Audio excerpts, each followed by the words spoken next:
In the summer of 1966, a radio operator named Harold Klein worked the night shift in a small town in Nevada. Every night at exactly 2:17 a.m., his equipment picked up a signal that wasn't human, metallic breathing layered beneath a voice reading strings of numbers. One night, the signal stopped abruptly. 10 minutes later, two men in black suits knocked on Harold's door. They didn't blink. They didn't ask questions. They already knew what he had heard. The men warned Harold that the broadcast never existed. Their voices were flat, rehearsed, almost mechanical. When Harold tried to lie, one of them smiled too slowly and recited Harold's childhood address. They knew everything about him. As they left, the taller man turned and said, "You were not supposed to listen alone." That night, Harold found footprints around his radio tower, burned into the dirt like something had stood there for decades, waiting. 3 days later, Harold vanished. His house was empty, except for his radio, still warm, still humming.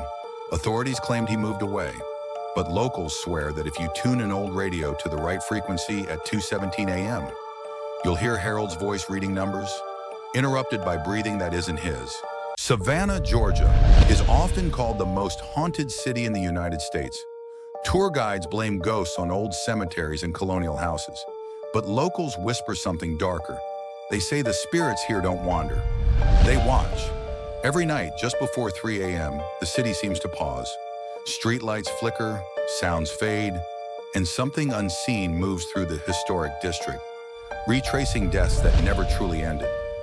In the 1800s, Savannah was built over mass graves, victims of yellow fever, war prisoners, and enslaved people buried without names.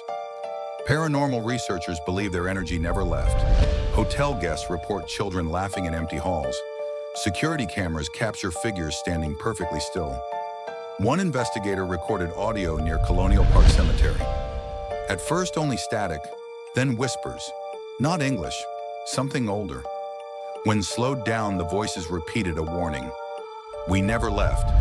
Today, Savannah feels alive, but not alone. People who stay too long report the same nightmare. Walking the streets at night, realizing their footsteps don't echo anymore. Because the city isn't listening, it's remembering. And once Savannah remembers you, it never lets you leave.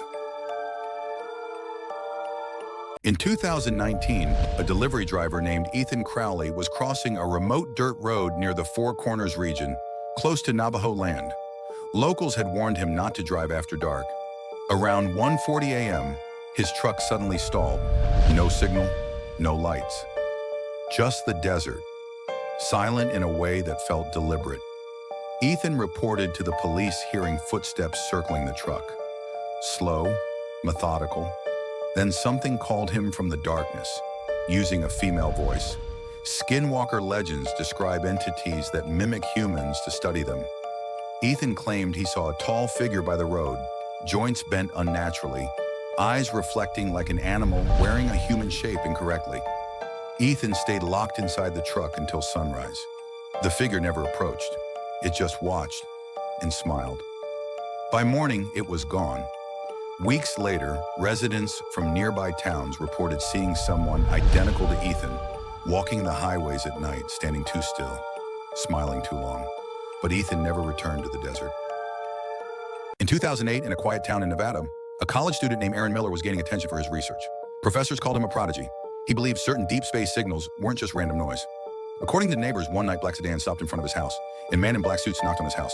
That night, Aaron was gone. No arrest record, no explanation, just an empty bedroom. The authorities told his mother it was a voluntary disappearance. Friends were warned to stay silent. Aaron's research files vanished from university servers overnight, but his mother refused to believe he ran away. Weeks turned into years. No body was ever found. No official investigation remained open. Then on what would have been Aaron's 22nd birthday, his mother received a signal on an old radio he had built himself. Just static, until a familiar pattern appeared. The exact frequency Aaron used in his research. Every year on the same date, at the same hour, the signal returned, always lasting exactly 11 seconds. Now elderly, she still waits every year with the radio on. Last year, the signal changed. Beneath the static, a whisper, "Can't come back." The transmission ended instantly, but somewhere far beyond Nevada, or maybe far beneath it, Aaron Miller is still alive, and whatever took him never stopped watching. Follow for more. U.S. soldiers found a giant in Iraq. In 2003, during the early days of the Iraq War, a U.S. Army patrol was sent to the remote mountains near Kandahar. an area locals avoided for centuries. Ancient legends spoke of towering beings that lived in caves, described in texts older than the Bible, often linked to pre-flood civilizations mentioned in Mesopotamian records. According to an alleged after-action report shared by former contractors, the patrol encountered a humanoid figure over 12 feet tall, with red hair and wearing animal skins. It charged the soldiers, killing one instantly before being neutralized by concentrated fire. The engagement reportedly lasted less than 30 seconds. The body was reportedly airlifted out within hours. Locals later claimed the soldiers had awakened something older, and that the giant was not alone. The official report? It never existed. The mission was never logged as a combat incident. Follow for Part 2, The Priest and the Book. In the winter of 1348, at the height of the Black Death, church records reference a Benedictine monk known as Father Aurelius of Moravia. He lived alone in a stone monastery hidden deep within the European mountains. Locals avoided the place, claiming that screams echoed during his nightly prayers. Fragmented Vatican archives describe Aurelius as a scholar of ancient theology and forbidden demonology. He believed the plague was not a natural disaster, but the result of ancestral demons released through forgotten pagan rites. In his writings, he claimed Europe had been spiritually breached, long before bodies began to fall. One night, Aurelius recorded that an ancient demon manifested before him. It tested his faith with promises of knowledge, power, and unimaginable wealth, pacts offered in exchange for silence. Aurelius resisted, pretending to submit, allowing the entity to believe it held control. But in the final moment of temptation, when his will nearly broke, he cried out to Archangel Michael. The presence vanished. What remained was a grimoire, detailing the demon's true form, its threats, and a warning. It would return in the next millennium. Some believe it already has, destabilizing nations once again. Follow for more. The Voices in the Appalachians. Brandon, 1974. In the summer of 1974, a teenager named Brandon went camping with friends near the Appalachian Mountains. By late afternoon, he followed a small creek away from camp, believing it would loop back. It didn't. When the sun began to fall, his friends realized Brandon was missing. They searched for hours, worried about bears, until they heard his voice calling from deep within the trees. The voice didn't come from one direction. It echoed from multiple parts of the forest, sometimes close, sometimes impossibly far. They shouted back, but the replies came delayed. Wrong, too slow, too calm. That's when the group remembered the stories locals warned them about. Things in the woods that learn voices. That same night, Brandon stumbled back into camp, pale and shaking. He said that after getting lost at the creek, he began hearing his friends calling him. From a direction he knew the camp wasn't. He followed the real silence instead. His grandparents' stories about the Wendigo told him one rule: never follow a voice that knows your name. If he hadn't remembered, he believes he wouldn't have come back at all. Follow for more. The 17B audio file. In the late 1970s, a federal storage facility in the United States began cataloging unmarked audio recordings recovered from decommissioned government buildings. Most were routine: maintenance logs, radio tests, internal briefings. One tape, however, had no identifying marks at all. No date, no agency code, only a handwritten label, 17B. When the recording was played, analysts heard a male voice calmly documenting an experiment.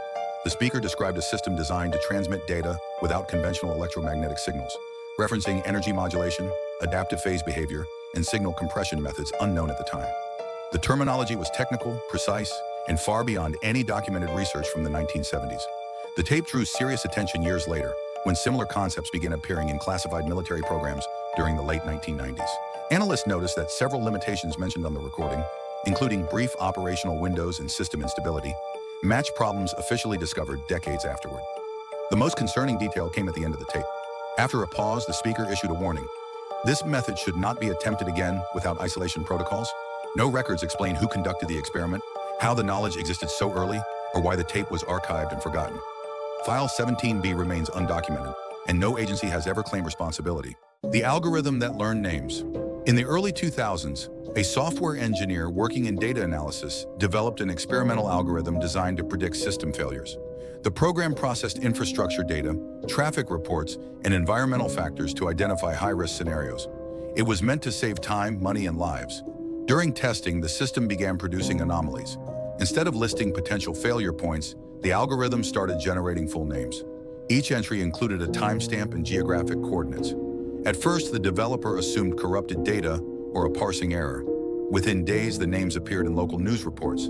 Accidents, sudden medical emergencies, unexplained fatalities, all matching the algorithm's output with disturbing precision. The system was immediately shut down, and the source code was reportedly deleted to prevent further incidents. Official documentation states the project ended there, but archived server logs suggest otherwise. Long after the shutdown, the algorithm continued to execute background processes, generating predictions that were never reviewed. The final recorded output contains no names, only a single line of text that was never explained.